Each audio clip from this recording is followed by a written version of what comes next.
This program is about unsolved mysteries. Whenever possible, the actual family members and police officials have participated in recreating the events. What you are about to see is not a news broadcast.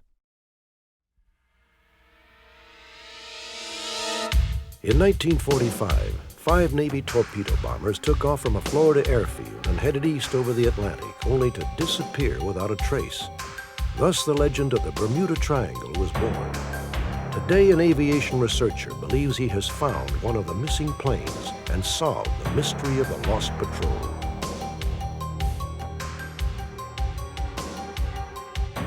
When she was a young woman, Marge Ryder faced the excruciating decision to give up a child for adoption, not once, not twice, but 3 times.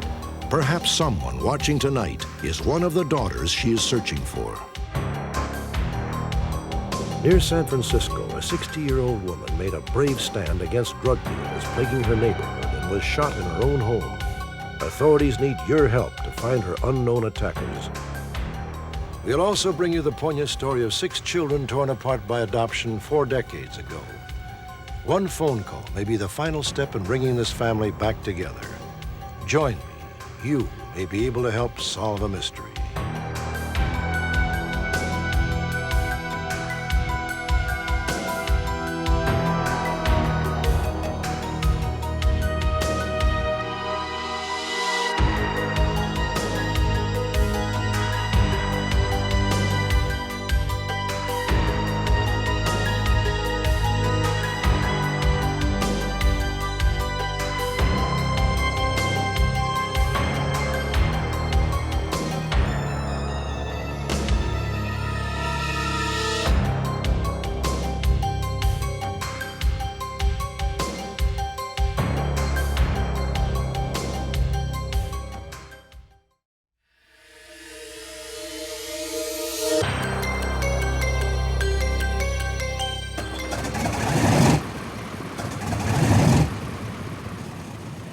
December 5th, 1945, Fort Lauderdale, Florida. 5 Navy Avenger torpedo bombers took off on a routine training flight. There were 14 men on board.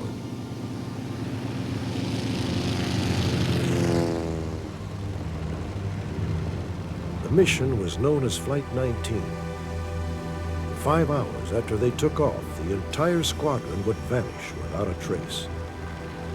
Their disappearance became the linchpin of a modern legend of the supernatural.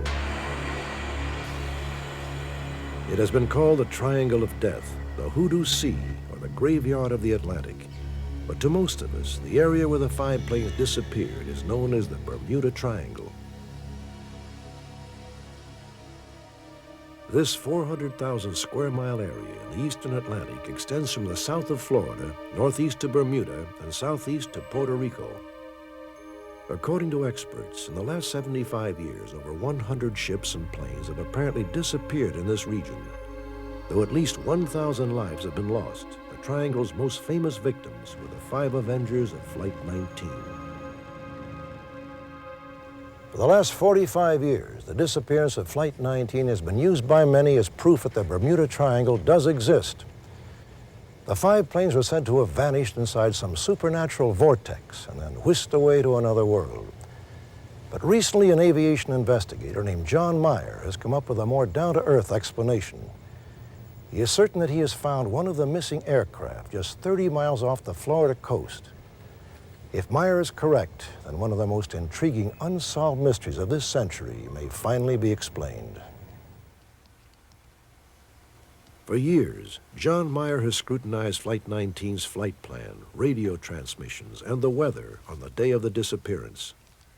When I read the story and I read the transcripts of the radio conversations, it triggered a response in me, and I said, if this is true and this is true, then I think I can find one of the airplanes. Last summer, using the latest in modern technology, Meyer mounted his 4th underwater expedition looking for one of the lost planes. In order to pinpoint its final resting place, Meyer has carefully reconstructed the last flight of the lost Avengers. It all began at the Naval Air Station in Fort Lauderdale, Florida. It was the afternoon of December 5th, 1945. Lieutenant Charles Taylor was assigned to command Flight 19. Known as a cool, capable pilot, Taylor had logged over 2,500 hours as a naval aviator. You are scheduled for a low-level navigation problem. You will fly 123 miles southeast, beginning your practice bombing. Before takeoff, the crewmen of Flight 19 were briefed on the routine training exercise by a senior operations officer. Visibility 12 miles, and the winds are southwest at 18 knots and gusty. Again, I remind you, it can change momentarily, so please be aware. Now, I respect your professionalism. Now, let's go over your... Captain? Can I have a word with you in private, sir? All right, I'll be back in 5 minutes. Relax. Just before takeoff, Lieutenant Taylor made an unusual request. Sir, if it's all the same to you, I'd just soon you replace me on the flight this afternoon. I'm just not feeling up to it. Why? What's the matter? I just don't feel right, sir. I'd rather not be in the air today. Well, the rest of the instructors are off the base. You're the last one on the roster. I'm sorry, son. You gotta go up. Some people have speculated that he was a party animal and he was out drinking. I don't think that's fair to him. The fact was that for some reason he didn't feel 100%. Could have been an ear infection, could have been the flu, could have been any number of things. And as a pilot, it was his duty to say, I don't want to fly for whatever reason. At 2:10 p.m., the 5 planes left the runway and headed east.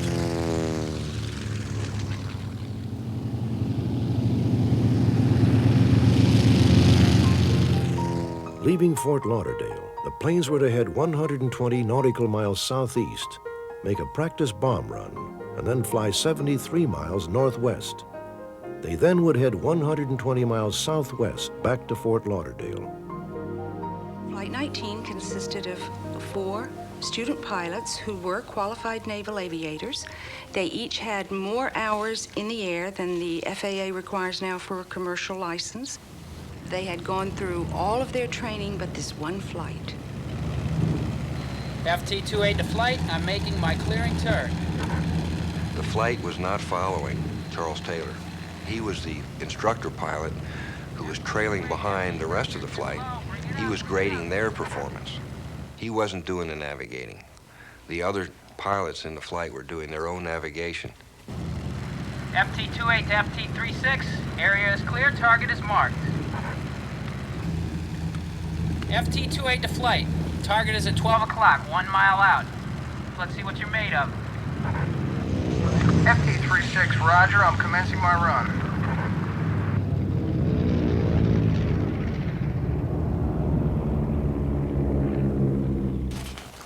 Radio traffic indicated that the men successfully completed the practice bomb run.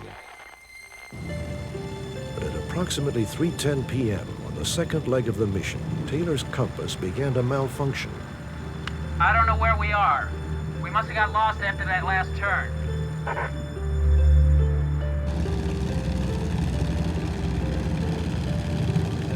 Powers, what does your compass read?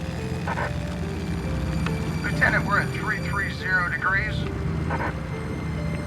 Meyer believes the coordinates given by the students were accurate. For some reason, Taylor remained convinced that they were lost.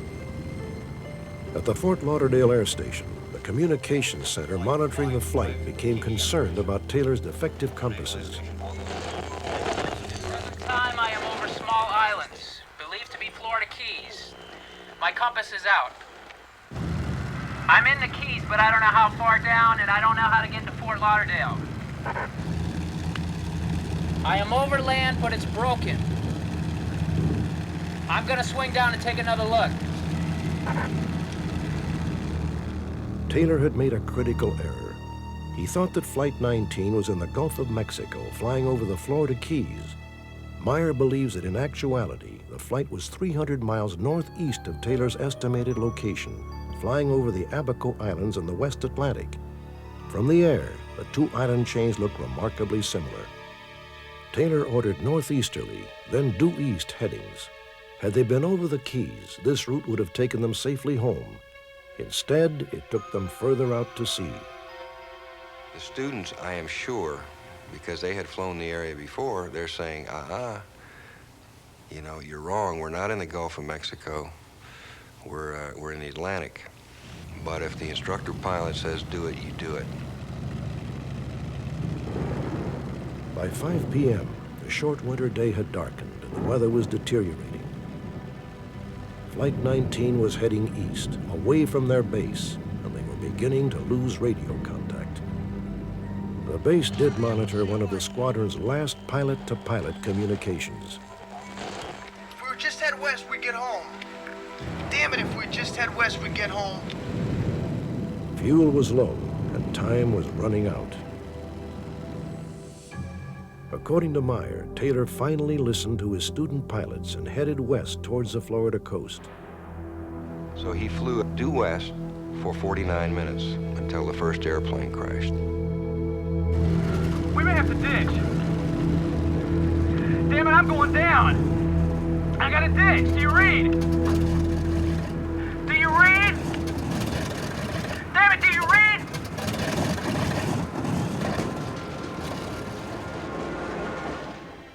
In Meyer's reconstruction, the surviving 4 pilots then made a fatal error.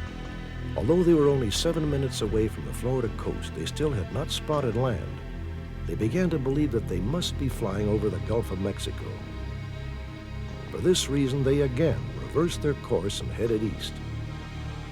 But instead of going towards Florida, their new course took them back out to sea. By 8 p.m., the other 4 planes had disappeared beneath the waves. The legend of Flight 19 had begun. For the next 5 days, the Navy mounted the largest air-sea search ever conducted up to that time. No trace of the planes or the 14 missing men was ever found.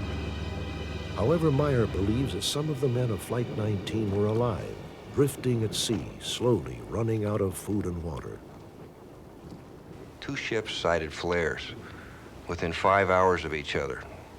And everybody in the investigation said, nah, those flares that were spotted were search aircraft. Well, you go back to the investigation and you find out when the search aircraft took off and where they went, and the search aircraft weren't where those flares were sighted by those steamers.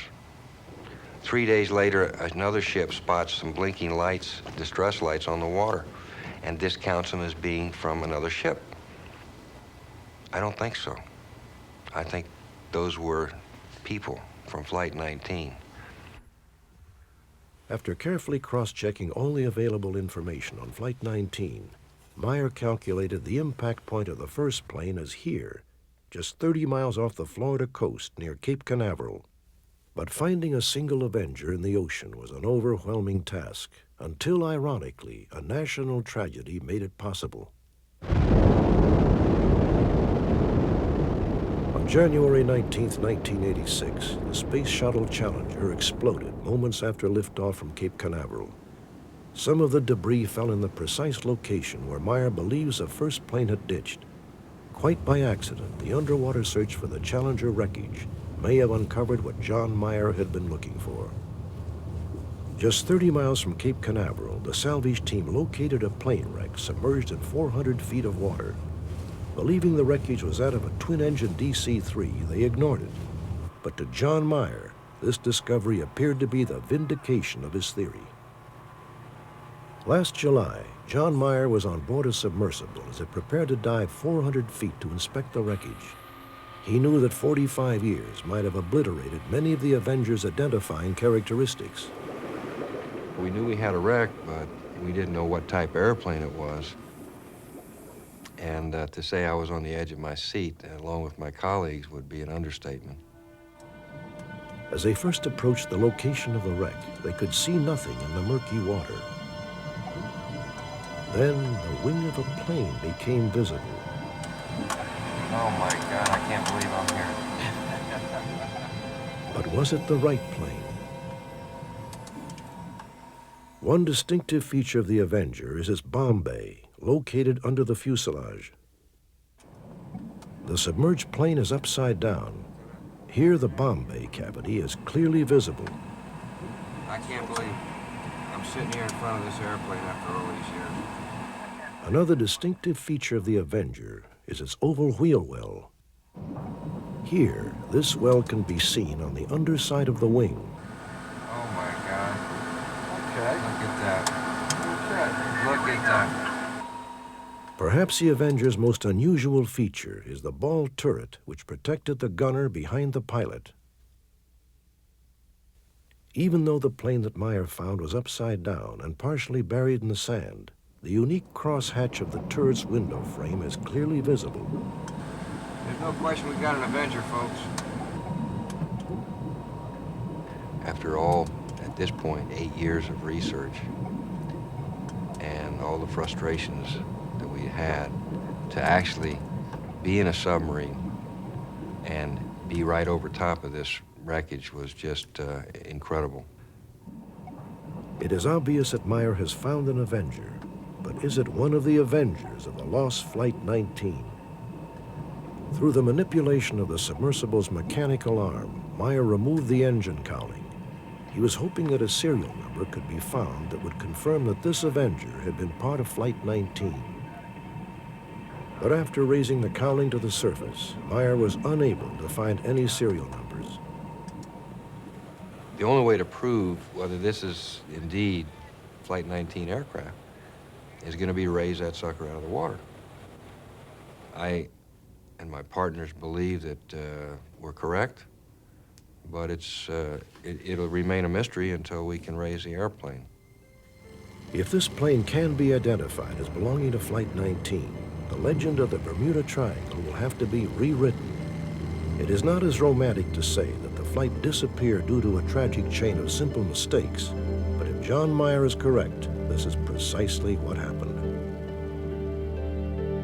No matter what the explanation, the 14 men of Flight 19 deserve to be honored, not as victims of the supernatural, but as brave men who died in the service of their country.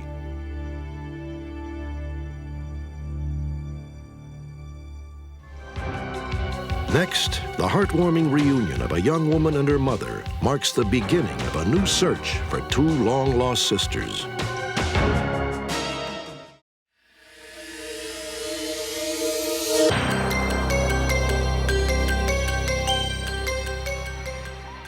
Jackie Dragon grew up in a typical middle-class home near San Francisco, California. She knew she had been adopted, but had no idea who her birth parents were. Curiously, Jackie always had an unusual fascination with films and television shows about women in prison. What's the matter? Somebody getting soft around here? Try something and you will find out. I'm not sure, what it was that attracted me exactly, but I do know that there was some strange sense of security that I felt in watching the stories and, the women interacting in their lives and their relationships in prison. Like any young child, Jackie had a mischievous side. At the age of 12, she made an unexpected discovery. I was scavenging around, sneaking around in my father's closet and looking through a box of papers, important documents of his. And what I found were legal papers, and as I read through them, I realized they were my adoption papers. Jacqueline Stark.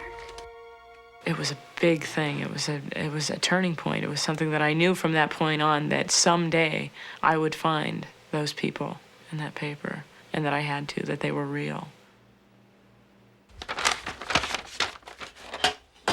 I searched, off and on for a number of years, probably starting around 1982. And I think it was 1986 when I got the information that I wasn't born in some hospital somewhere, but that I was born in prison, and that my mother had been incarcerated at the time of my birth. I'm sorry, but it's time. Okay. When I remembered that I had had such a fascination with movies with women in prison in them, I thought, boy, that's bizarre. Yeah, girl. Say bye-bye, Mommy. Jackie learned that she was born at the Dwight Reformatory for Women in Chicago, Illinois. Her mother, Marge Ryder, was serving a 1-year sentence for her part in an armed robbery. 10 months later, Marge made one of the most difficult decisions of her life. She put Jackie up for adoption.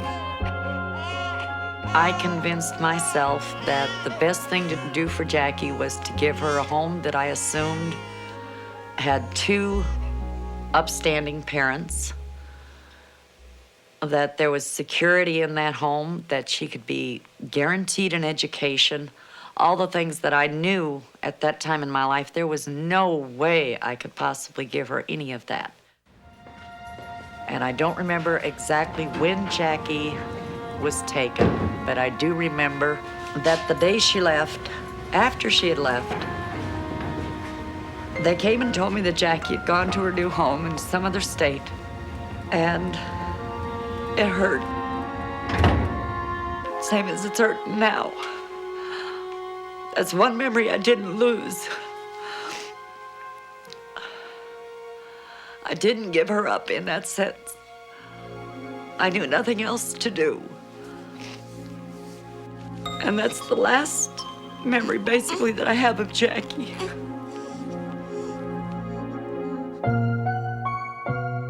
Jackie's adoptive parents provided a stable home, but Jackie was always curious about her birth mother.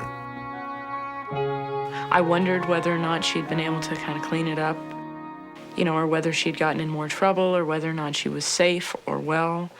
I don't think I ever considered not looking for her.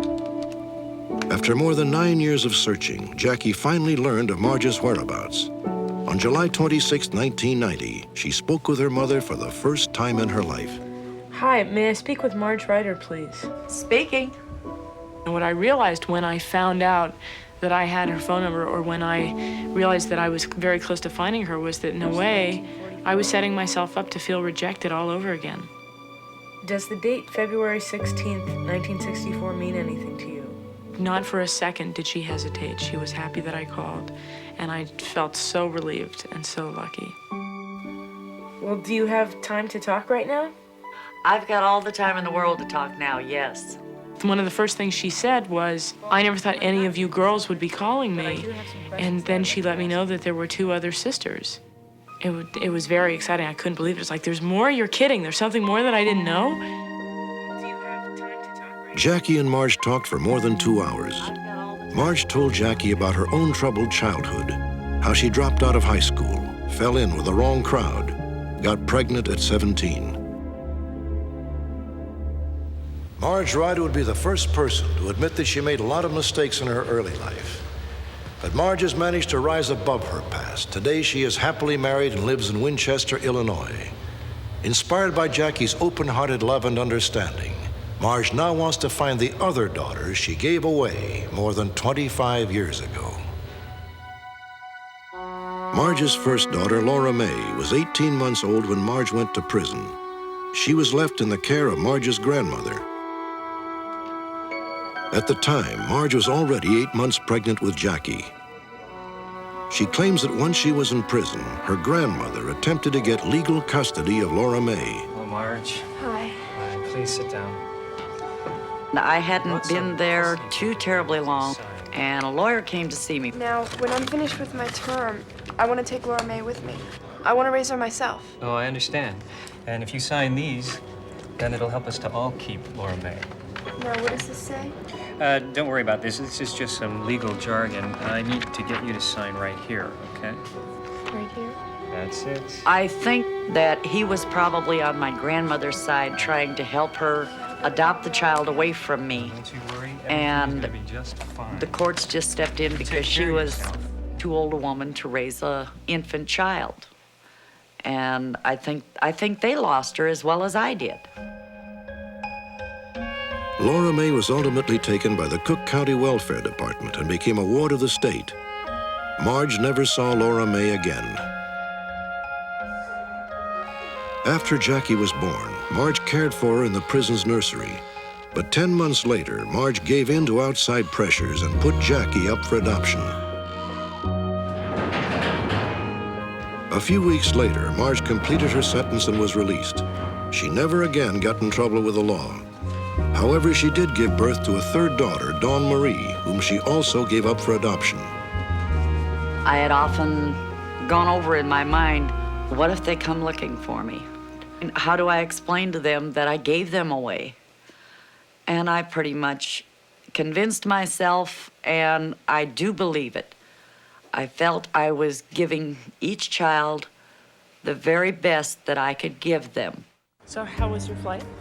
It was real On September 20th, 1990, Marge Ryder flew to California and met her daughter Jackie for the first time in more than 25 years. You definitely got red curly hair.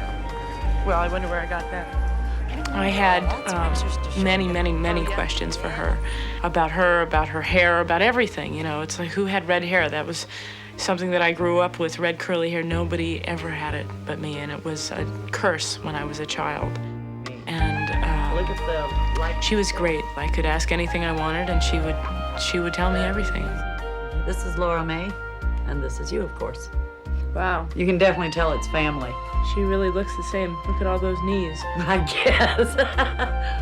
For Jackie, reunion with Marge marked the end of one search and the beginning of another. You know, I like to think that somewhere, wherever they are, that they know that they're adopted and that they wonder where they came from. They were mine. I did love them. I do love them. And it would be nice to make the family complete again.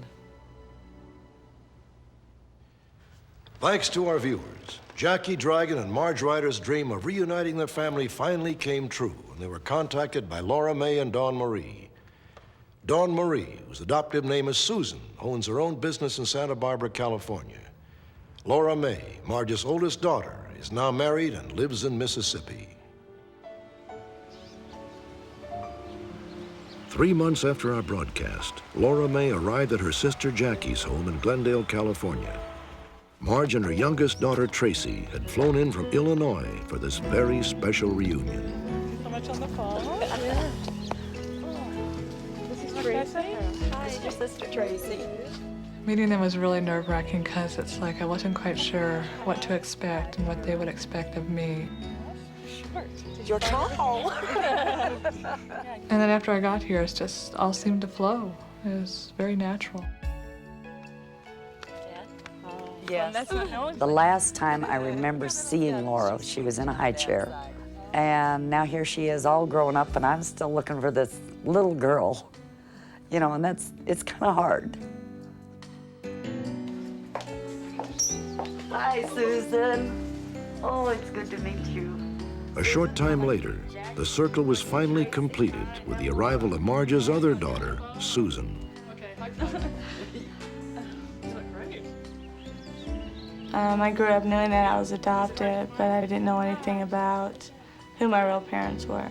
And it's nice to know, you know, who your family is and, you know, what your background is, you know, and learn more about them. I think when I first started feeling really comfortable was when we went out and took some Polaroids, and it was a really neat feeling to have a picture right in front of me and see all of us standing together. It's a very once-in-a-lifetime kind of a thing to find a sister that you've never met. Everybody smile. Each one is totally individual. They're all strong, I've found out. And they've done good with their lives. I'm proud of all 4 of them.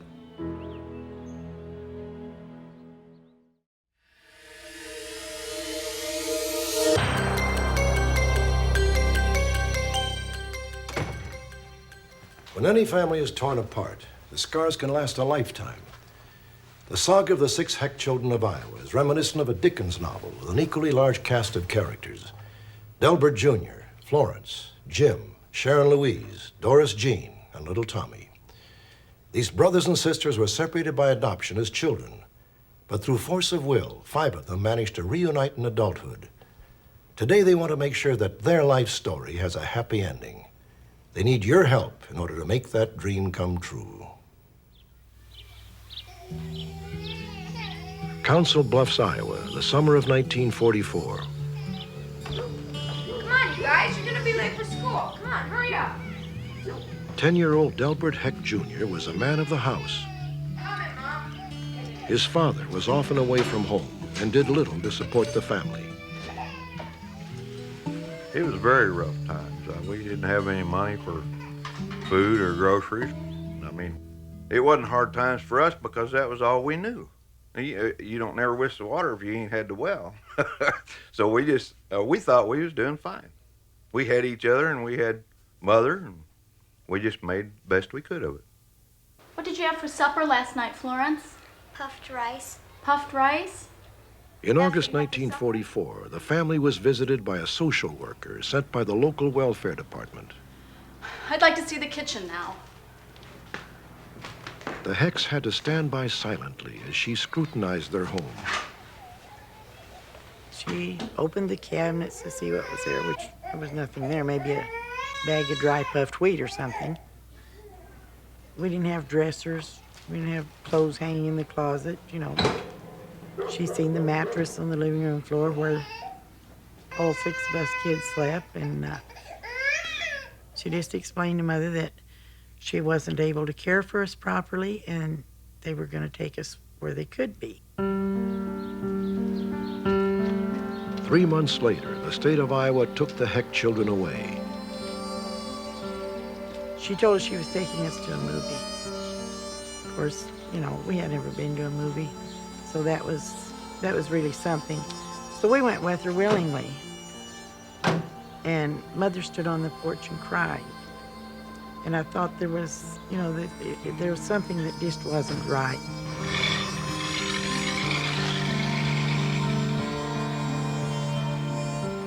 When she crossed Broadway going north, I knew we weren't going to a movie.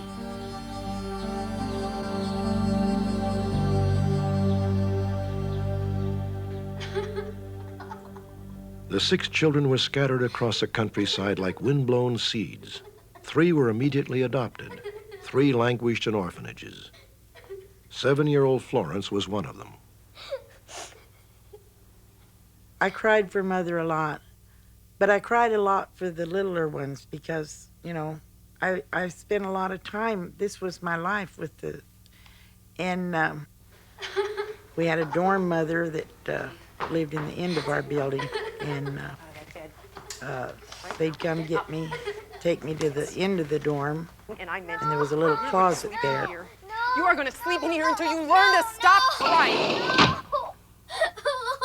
And that's where I slept for a good long while when I first went to the orphanage. Jim and Delbert were placed in a different orphanage in Davenport, Iowa. Delbert was farmed out briefly to foster parents. I really think what they wanted was a farmhand. I don't think they wanted a child. I didn't have no contact with Jim, and he was the only one that I knew at that time. And when I didn't have him no more, I didn't have nothing to hold on to. So it didn't last but just a few weeks, and I was ready to go back to Davenport.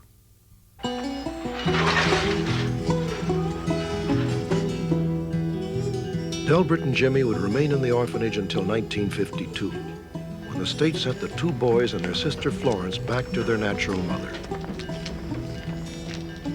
Jimmy! Hey, Ma! Maud Heck would never see her other 3 children again.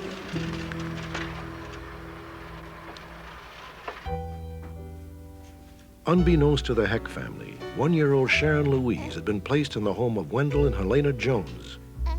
She had been renamed Dorisa. 5-year-old Doris Jean was sent to the home of Glenn and Gertrude West. Her new name was Sally. She's 9.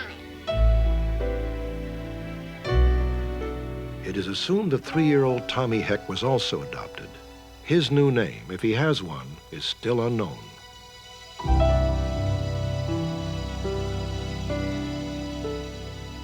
In 1970, Dorisa and Sally were reunited. Both had been adopted through the same orphanage, which put them in contact with each other. The 2 then set out to find their missing family. I had a lot of information on our biological family from all of the records that my parents had given me when I was 16. Sally didn't have a whole lot of information, but I had said if I knew where we lived, perhaps I could start there. And she said that she had that information because they had sent her her original birth certificate. And she was born at home, so she had her home address, which happened to be Council Bluffs, Iowa. And I got on the phone and I called information in Council Bluffs, Iowa, and started making phone calls. It was like 1:30 in the afternoon, March 29th, when I talked to her. And at 11:30 that night, she called back. And she said, since I talked to you, I've talked to an aunt in Council Bluffs, 2 brothers, and a sister. 45 years after the Heck family had been torn apart, their day of reunion finally came. Sally and I decided to drive to the reunion together, kind of like a team. We, by that time, of course, had known that the 3 oldest children had been raised together, and we kind of felt like outsiders, and we wanted to be together. We didn't really know what to do. It was like, do you walk up and hug them and tell them how glad you are to see them after 45 years? Or do you just stand back and shake hands, or what do we do? But the minute we walked in, it was, the bond was instant. And within 5 minutes, we were like we'd grown up together. The minute we saw each other, and you knew you were in the right place. You were home. There was no doubt but what these were, brothers and sisters.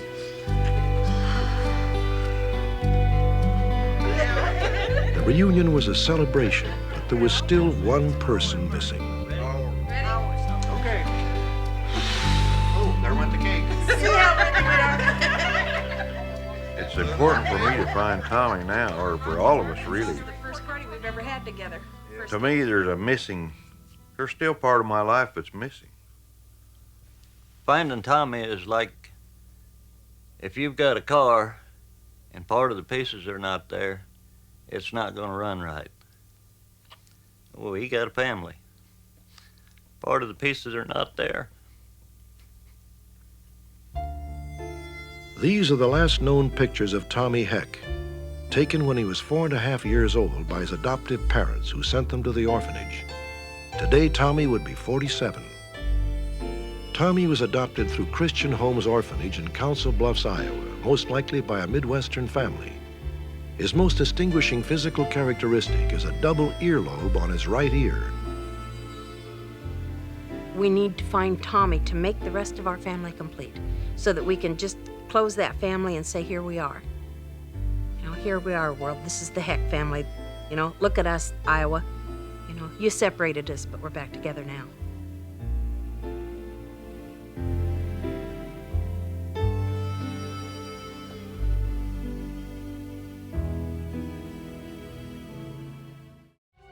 Next, the story of a brave woman who nearly lost her life in the fight to keep her neighborhood safe from drugs.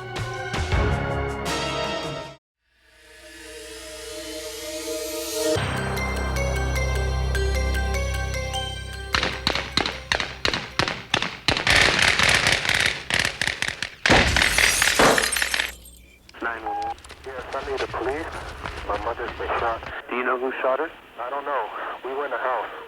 Somebody deliberately... Just past midnight on the first day of 1990, paramedics and police in East Palo Alto, California responded to an emergency call.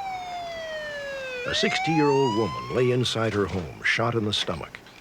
Unknown gunmen had fired 35 rounds of ammunition into her house and car before they fled. The victim was Mrs. C.W. Roddy, a retired service representative for the phone company, who had lived in the area with her son Darnell for 23 years. The New Year's Eve attack was a culmination of a 3-year nightmare in which C.W. Roddy had been physically and verbally threatened by a group of young men in her neighborhood. Now she lay in her own home, bleeding from a bullet wound. Fortunately, Mrs. Roddy survived, and the East Palo Alto authorities continue to search for her assailants. Palo Alto, California, home of prestigious Stanford University, is one of several primarily white upper-middle-class communities surrounding the city of East Palo Alto, which stands in stark contrast. Formerly a respectable working-class community, it has in the last few years fallen victim to drug traffickers, whose customers often come from the affluent suburbs nearby. The drug dealing on our street was very much like a drive-up bank window.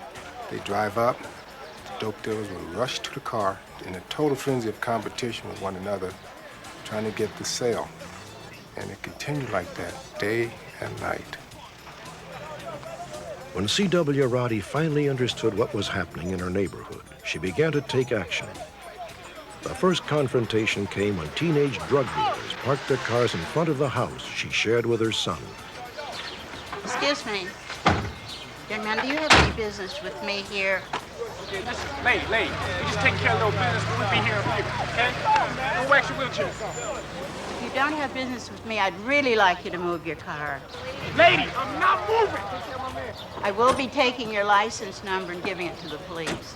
C.W. reported the young traffickers often, but the understaffed local police simply were unable to cope with the enormous problem. I've always felt that your home is your castle, and what you do in your home is your business. But when they bring their drugs out in front of my house, in the streets, that makes it my business. And I don't do that kind of business. In February of 1988, Mrs. Roddy was physically threatened. You know what's up, old bag? We're gonna blow your damn house up. See what I'm saying? And I said to him, are you gonna make sure that I'm in it?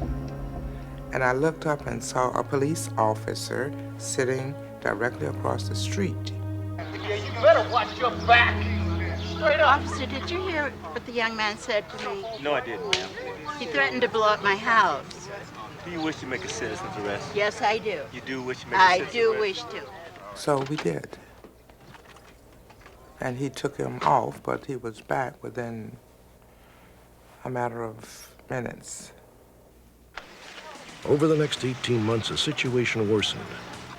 During certain hours of the day, the neighborhood streets resembled a rush hour traffic jam. In their off hours, the dealers used C.W.'s front curb as their personal parking lot. You know whose car this is? It's my car. You see me park it there, gonna act stupid. I would like to have it moved. Why don't you move my car? Let somebody else move their car. Then in October of 1989, the confrontation suddenly erupted into violence.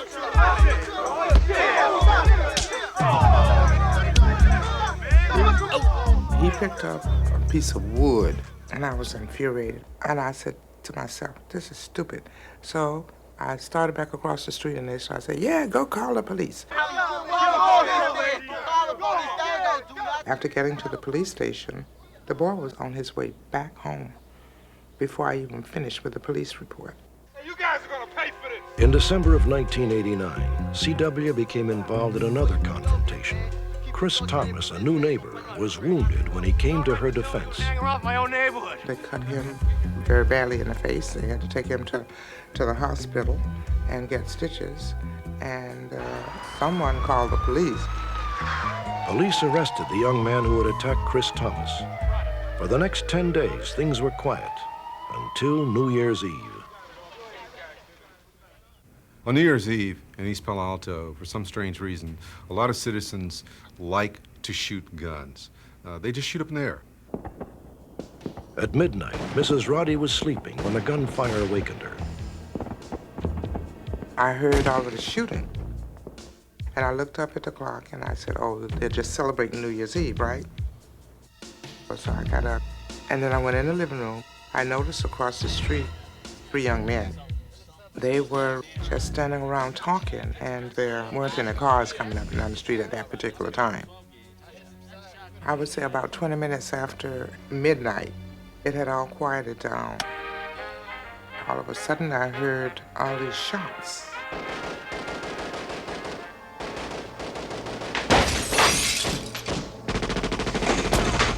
I hit the floor at that time.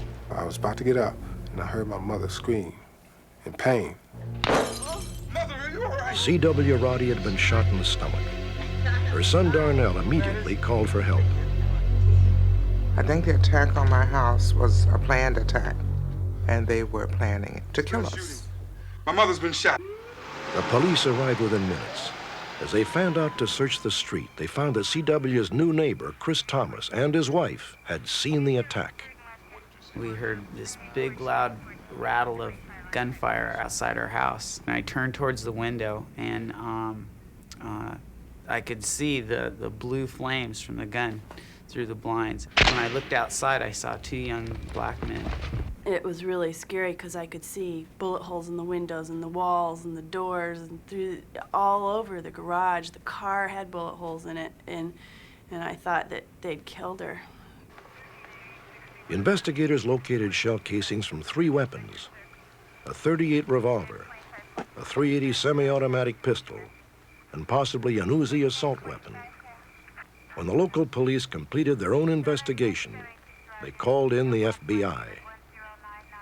We know that there were 3 to 4 individuals who were responsible for firing these rounds into the home of Mrs. Roddy. This is a neighborhood that has been somewhat paralyzed because of the amount of violence that has been generated from those who took a stance to come forward and say no more. Despite an extensive investigation, no concrete evidence has been unearthed. But even though C.W. Roddy's assailants have not been found, the attack has galvanized her neighborhood. A group of mothers have taken charge of the local park and attempted to move the drug dealers out of their neighborhood. They have had success in the park, but the women realize that this is only the first step. I went by a couple of Saturdays ago and just observed the children out there playing, and it was such a beautiful sight, and it made me feel so good. It brought tears to my eyes. So it's looking better. It didn't all happen in one day, and I don't expect it all to change in one day, but I do see the beginning of a change, and the future looks bright, and I am hopeful. Out of the near tragedy of Mrs. Roddy's brush with death, the rebirth of her neighborhood has begun. A new drug task force has been formed, and for the time being, drug trafficking on her street has been curtailed. Still, the neighborhood wants C.W. Roddy's attackers brought to justice.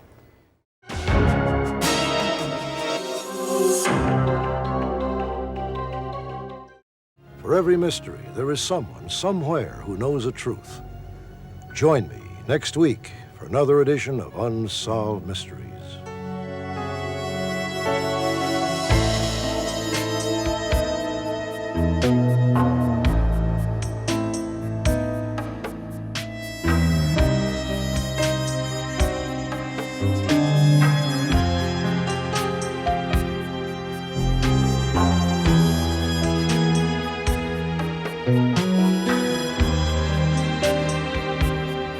Thank you.